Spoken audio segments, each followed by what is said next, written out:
औषध नाही, इंजेक्शन नाही, आता ऑपरेशन शिवाय पाठ आणि मानेच्या दुखण्यापासून आराम मिळवा. NC वेलनेस सेंटर, नवल पेट्रोल पंपासमोर, रेल्वे लाईन, सोलापूर.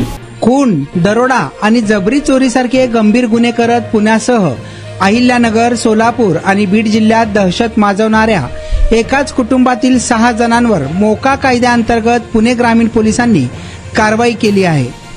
या कारवाईमुळे परिसरातील गुन्हेगारी टोळीला धक्का बसला आहे. टोळी प्रमुख योगेश उर्फ आटल्या ईश्वर भोसले 24 वर्ष याच्यासह सचिन ईश्वर भोसले 25 वर्ष, गहिनाथ ईश्वर भोसले वय वर्ष 27, मिलन ईश्वर भोसले, सोन्या ईश्वर भोसले सर्व राहणार बेलगाव तालुका कर्जत, तसेच युवराज उर्फ धोंड्या ईश्वर भोसले जिल्हा अहिल्यानगर राहणार यांच्यावर ही कारवाई करण्यात आली.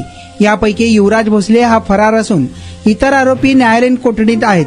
दौंड तालुक्यातील बोरीबेल गावाच्या हद्दीतील भापकर वस्ती येथे 11 जून 25 रोजी भर दिवसा एका कुटुंबाला धारदार शस्त्राचा धाक दाखवून तुमच्याकडे जे काही आहे ते द्या, अन्यथा सगळ्यांना संपवून टाकतो अशी धमकी देत सोन्या चांदीच्या दागिन्यांसह 3,52,000चा मुद्देमाल दरोड्यात लंपास करण्यात आला होता.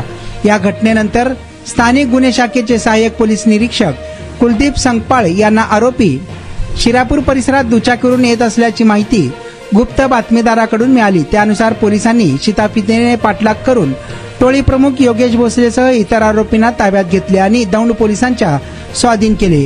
या प्रकरणी एकूण 7 आरोपींविरुद्ध गुन्हा दाखल करण्यात आला आहे. पाय दुखत होता, पायाचा त्रास होत होता आणि अगोदर आम्ही पाय दुखतोय म्हणून पायावर खूप इलाज केला. NC वेलनेस सेंटरला भेट दिली. त्यांच्या ट्रीटमेंटनी मी अगदी आता 100% पूर्ण बरी आहे. आणि मला बरेच दिवसापासून मानेचा आणि पाठीचा खूप त्रास होत होता. मी आता कुठली ट्रीटमेंट घ्यावं ह्या संदर्भात मी एनसिस ह्यांचे व्हिडिओ बघितले. इथे आल्यानंतर मला सरांनी आणि निकिता मॅडमनी ह्याच्याबद्दल जी काही माहिती दिली त्याच्यानुसार मी इथे ट्रीटमेंट घ्यायला सुरुवात केलेली आहे. त्या ट्रीटमेंटनी मला 5 दिवसातच इतका फरक जाणवलेला आहे. माझ्या मुंग्या पूर्णपणे कमी झालेल्या आहेत.